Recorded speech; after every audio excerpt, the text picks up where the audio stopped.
किरण जी वो तो कह रहे हैं कि ऑपोजिशन को ही टारगेट करने के लिए कॉन्स्टिट्यूशनल अमेंडमेंट लाई गई है।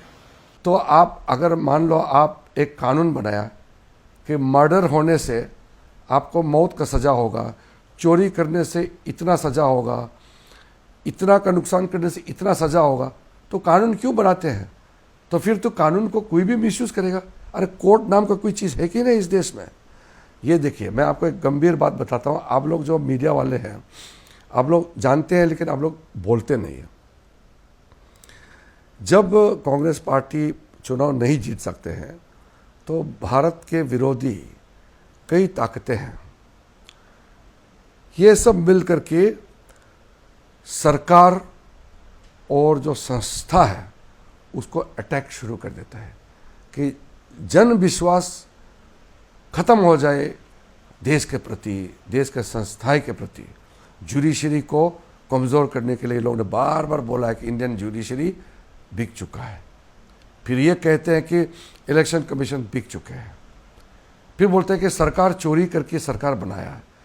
तो ये जब देश को कमज़ोर करने के लिए कोई योजना बनाते हैं, कोई षड्यंत्र रचाते हैं, तो देश का जो सरकार का क्रेडिबिलिटी, देश में जितना इंस्टीट्यूशन है उसका क्रेडिबिलिटी को जब आप अटैक करते हैं तो फिर आंदोलन खड़ा होता है।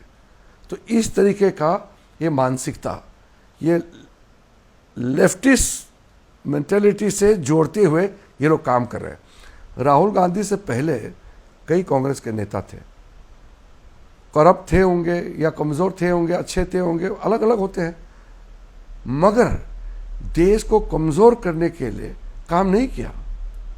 ये राहुल गांधी तो बहुत डेंजरस ट्रैक में जा रहे हैं कि जो जॉर्ज सोरोस बोलते हैं कि भारत के सरकार को डिस्टेबलाइज करने के लिए $1 ट्रिलियन रखा है, या भारत विरोधी खालिस्तान फोर्स कनाडा में, यूएस में, यूके में बैठा है, और भी कई लेफ्ट ऑर्गेनाइजेशन है जो देश के खिलाफ काम करने के लिए षड्यंत्र रचा रहे हैं, उनके साथ तालमेल करके राहुल गांधी और कांग्रेस पार्टी काम कर रहे हैं।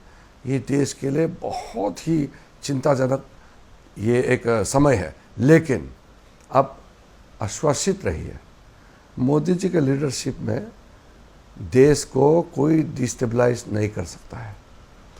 हम तो सरकार में हैं, अंदर में मैं देखता हूँ कितना बारीकी से देश को सुरक्षित रखने के लिए मोदी जी और उनके सरकार समर्पित है, आप सोच भी नहीं सकते। अगर ऐसा सरकार आज़ादी के बाद तुरंत मिल जाते तो आज इंडिया ऑलरेडी डेवलप कंट्री बन चुका होना था। इन लोगों ने भारत को गरीब देश बना कर रखा हुआ है। अब देखा है 2047 तक जो टारगेट है, अभी हमारा 23 ईयर्स रह गया, यानी कि 77 ईयर्स हम हो गए आज़ादी, उसमें से 60 ईयर्स कांग्रेस और उसके साथी इन लोगों ने भारत को एक गरीब राष्ट्र बना कर रखा हुआ था। अब हम 4th लार्जेस्ट इकोनॉमी बन गए हैं।